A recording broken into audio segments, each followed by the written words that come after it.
ನಮಸ್ತೆ ಸ್ನೇಹಿತರೆ, ನಾನು ನಿಮ್ಮ ಪ್ರೀತಿಯ ಹುಡುಗ ಪುನೀತ್. ನನ್ನ ಧ್ವನಿ ಚಾನಲ್ಗೆ ತಮ್ಮೆಲ್ಲರಿಗೂ ಕೂಡ ಸ್ವಾಗತ. ಇದೇ ಭಾನುವಾರ 15/2/2026 ರಣರೋಚಕ ಪಂದ್ಯಕ್ಕೆ ನಾವೆಲ್ಲ ಕಾದು ಕೂತಿದ್ದೇವೆ. ತಾವು ಕೂಡ ಕಾದು ಕೂತಿದ್ದೀರಾ ಅಂತ ನನಗೆ ಗೊತ್ತು. ಹಾಗಾದರೆ ಈ ವಿಡಿಯೋ ನೋಡ್ತಾ ಅಂಕಿಅಂಶಗಳ ಪ್ರಕಾರ ಭಾರತ ಎಷ್ಟು ಬಲಿಷ್ಠವಾಗಿದೆ ಅಂತ ತಿಳಿಯೋಣ ಬನ್ನಿ. ಇದು ಕೇವಲ ಆಟವಲ್ಲ, ಇದು 150 ಕೋಟಿ ಭಾರತೀಯರ ಉಸಿರು. ಮೈದಾನದಲ್ಲಿ ಧೂಳೆಬ್ಬಿಸಲು ಸಜ್ಜಾಗಿದೆ ಟೀಮ್ ಇಂಡಿಯಾ. ಇಡೀ ಜಗತ್ತೇ ಸ್ತಬ್ಧವಾಗಿ ನೋಡುವ ಆ ಒಂದು ಕ್ಷಣ, ಅದುವೇ ಭಾರತ ಹಾಗೂ ಪಾಕಿಸ್ತಾನದ ಕ್ರಿಕೆಟ್ ಮ್ಯಾಚ್. ಇಡೀ ಜಗತ್ತೇ ಒಂದು ಕಡೆ ಆದರೆ ಈ ಎರಡೂ ದೇಶಗಳ ಕಾಳಗವೇ ಒಂದು ಕಡೆ. ಮೈದಾನದಲ್ಲಿ ಧೂಳೆಬ್ಬಿಸಲು ಸಜ್ಜಾಗಿದೆ ಟೀಮ್ ಇಂಡಿಯಾ. ಇದು ಕೇವಲ ಕ್ರಿಕೆಟ್ ಮ್ಯಾಚ್ ಅಲ್ಲ ಗೆಳೆಯರೆ, ಇದು ಕೋಟಿ ಕೋಟಿ ಭಾರತೀಯರ ಹೃದಯ ಬಡಿತ. ಈ ಬಾರಿ ಕಪ್ ನಮ್ಮದೇ, ಪಾಕಿಸ್ತಾನಕ್ಕೆ ಸೋಲ್ ಫಿಕ್ಸ್. ಭಾರತ ಎರಡೂ ಕಡೆ ಬಲಿಷ್ಠವಾಗಿದೆ. ಬ್ಯಾಟಿಂಗ್ ಹಾಗೂ ಬೌಲಿಂಗ್ನಲ್ಲಿ. ಬ್ಯಾಟಿಂಗ್ 8 ದಾಂಡಿಗರು, ಬೌಲಿಂಗ್ನಲ್ಲಿ ಬುಮ್ರಾ ಅವರ ಯಾರ್ಕರ್, ಹಾಗೆಯೇ ವರುಣ್ ಚಕ್ರವರ್ತಿ ಅವರ ಮ್ಯಾಜಿಕ್ ಬಾಲ್ಗೆ ಪಾಕ್ ಧೂಳಿಪಟ. ಇನ್ನು ಅಂಕಿಅಂಶಗಳು ಏನು ಹೇಳ್ತವೆ ನೋಡೋಣ ಬನ್ನಿ ಸ್ನೇಹಿತರೆ.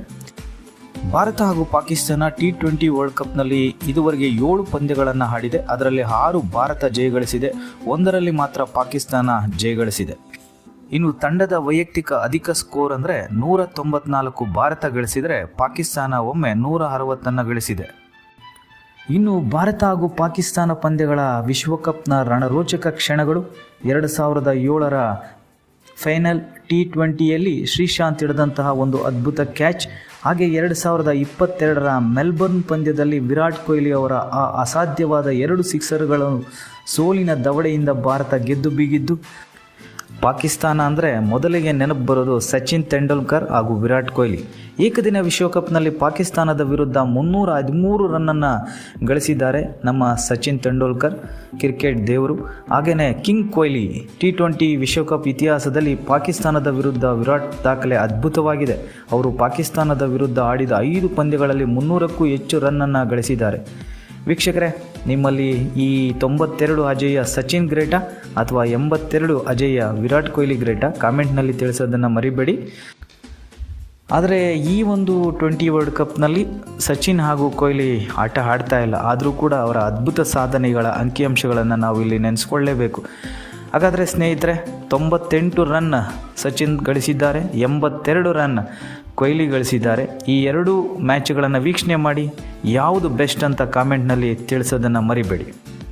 ನಮ್ಮ ಬಿಗ್ ಹಿಟರ್ ರೋಹಿತ್ ಶರ್ಮಾನ ಇಲ್ಲಿ ಮರೆಯೋಂಗಿಲ್ಲ. 2019ರ ವಿಶ್ವಕಪ್ನಲ್ಲಿ ಅವರು ಕೇವಲ 113 ಎಸೆತಗಳನ್ನು ಎದುರಿಸಿ 140 ಚೆಚ್ಚುತ್ತಾರೆ. ಅವತ್ತು ಬೌಂಡ್ರಿಗಳಿಗೆ ಬರಾನೇ ಇರಲಿಲ್ಲ.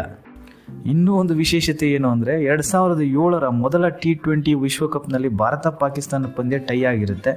ಆಗ ಬೋಲ್ ಔಟ್ ಅಂತೇಳಿ ಒಂದು ನಿಯಮದ ಪ್ರಕಾರ ಆಗಲೂ ಕೂಡ ಭಾರತೀಯರೇ ವಿಜಯವನ್ನು ಸಾಧಿಸ್ತಾರೆ. ಈಗ ನಡೆಯುತ್ತಿರುವ T20 ವಿಶ್ವಕಪ್ನಲ್ಲಿ ಹಾಲಿ ಚಾಂಪಿಯನ್ ಭಾರತ ಕಣಕ್ಕಿಳಿತಾ ಇದೆ ಮತ್ತು ಪಾಕಿಸ್ತಾನ ಸೇಡು ತೀರಿಸಿಕೊಳ್ಳೋದಕ್ಕೆ ಕಾಯ್ತಾ ಇದೆ. ನನ್ನ ಪ್ರಕಾರ ಈ ಸರಿ ಭಾರತ ಗೆಲ್ಲುತ್ತೆ. ನಿಮ್ಮ ಅನಿಸಿಕೆಯನ್ನು ಕಾಮೆಂಟ್ ಬಾಕ್ಸ್ನಲ್ಲಿ ತಿಳಿಸಿ. ವಿಡಿಯೋವನ್ನು ನೋಡೋದ್ರಲ್ಲ ಸ್ನೇಹಿತರೆ, ಅಂಕಿಅಂಶಗಳು ಹೇಳ್ತವೆ ಭಾರತ ಈ ಸಲ ಕಪ್ ಗೆದ್ದೇ ಗೆಲ್ಲುತ್ತೆ ಅಂತ.